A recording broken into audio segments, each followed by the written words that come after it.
دروشی پڑھنے کی باقی امور اور عبادت ذکر فکر تو میں نے عرض کی، ارشاد فرمائے کہ میں آپ پر کس مقدار میں درود پڑھوں، کتنا وقت کتنا درود پڑھوں؟ تو آقا کریم نے فرمایا معاشیتا، جتنا تم چاہو۔ فرماتے ہیں میں نے کہا میں چوتھا حصہ درود پڑھوں گا، باقی 3 حصے دیگر عبادات اور دیگر وظائف اذکار بجا لاؤں گا۔ فرمایا جس طرح تم چاہو، جو تمہاری مرضی، لیکن اگر درود کی مقدار کو بڑھا دو تو تمہارے لیے بہتر ہوگا۔ تو میں نے کہا النصف، میں آدھا وقت درود پڑھا کروں گا اور باقی چیزیں باقی آدھے وقت میں کروں گا۔ فرمایا جس طرح تم چاہو، لیکن اگر درود کی مقدار کو بڑھا دو تو تمہارے لیے بہتر ہوگا۔ میں نے کہا کہ حضور میں 2 حصے درود پڑھوں گا اور 1 حصہ باقی وظائف اوراد بجا لاؤں گا۔ فرمایا جیسے تمہارا دل چاہے، لیکن اگر تم درود کی مقدار کو بڑھا دو تو تمہارے لیے بہتر ہوگا۔ فرماتے ہیں میں نے کہا حضور میں پڑھوں گا ہی درود، سارا وقت میں آپ پہ درود ہی پڑھتا رہوں گا۔ فرمایا پھر تمہارے سارے دکھ تکلیف اذیتیں پریشانیاں اس کے لیے یہ درود کفایت کرے گا، اور تمہارے گناہوں کی مغفرت فرما دی جائے گی۔ تمہاری پریشانیاں، تمہاری اذیتیں، تمہارے دکھ، دور موجود میں لفظ بولا جاتا ہے ٹینشن، تمہاری ساری ٹینشن، تمہارے سارے معاملات حیات کی بے ترتیبیاں، پریشانیاں، دکھ، اذیتیں، سب کچھ ختم ہو جائے گا۔ درود سب دردوں کا مداوع ہو جائے گا، سب دکھوں کا علاج ہو جائے گا، سب پریشانیوں کا حل ہوگا، سب مصیبتوں کا مداوع بن جائے گا، اور ساتھ ساتھ تمہارے گناہ بھی بخش دیے جائیں گے۔ تو درود جتنی کثرت کے ساتھ پڑھا جائے اللہ کی اتنی ہی رحمتیں نازل ہوتی ہیں۔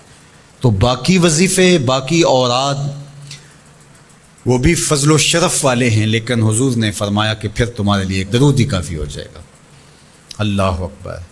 فرمایا جو میرے اوپر 1 مرتبہ درود بھیجتا ہے اللہ اس پر 10 رحمتوں کا نزول فرماتا ہے۔ اور ایک حدیث میں آیا جو 1 مرتبہ میرے اوپر درود بھیجتا ہے اللہ اس کے 10 گناہ معاف کرتا ہے، 10 درجے بلند کرتا ہے، اور 10 رحمتوں کا نزول فرماتا ہے۔ تو درود پڑھا حضور پہ کام اپنا بن رہا ہے۔ تو درود پڑھنے سے انسان کا باطن سنورتا ہے، اندر پاکیزگی نصیب ہوتی ہے، گناہ دھلتے ہیں، عیب دھلتے ہیں، پریشانیاں ختم ہوتی ہیں، مصیبتیں، آلام، مصائب، دکھ، ٹینشن، پریشانی جو کچھ بھی ہے یہ ختم ہوتا ہے، اور درود پرسکون بنا دیتا ہے انسان کو۔ راحت بخش ہے وظیفہ، سرور انگیز ہے یہ وظیفہ، نور بیز ہے یہ وظیفہ، ماحول میں شگفتگی پیدا کر دیتا ہے۔ اگر دروشی پڑھو گے تو تمہاری بہت ساری پریشانیاں ختم ہو جائیں گی، تمہارے دکھوں کا مداوع ہوگا، تم ریلیکس ہو جاؤ گے درود پڑھنے۔ یہ درود شریف کی برکات ہیں۔ 1 مرتبہ درود پڑھنے سے 10 رحمتیں نازل ہوتی ہیں، اور جو بار بار حضور پہ درود پڑھتا ہے تو بتاؤ کہ کتنا بڑا ذخیرہ رحمتوں کا اس کے اطراف میں پھیل گیا۔ تو اس لیے کثرت کے ساتھ درود پڑھنا چاہیے۔ حضور علیہ السلام نے یہ بھی ارشاد فرمایا کہ جو میرے اوپر درود پڑھتا ہے میرے اوپر لازم ہے کہ میں اس کی شفاعت کروں گا۔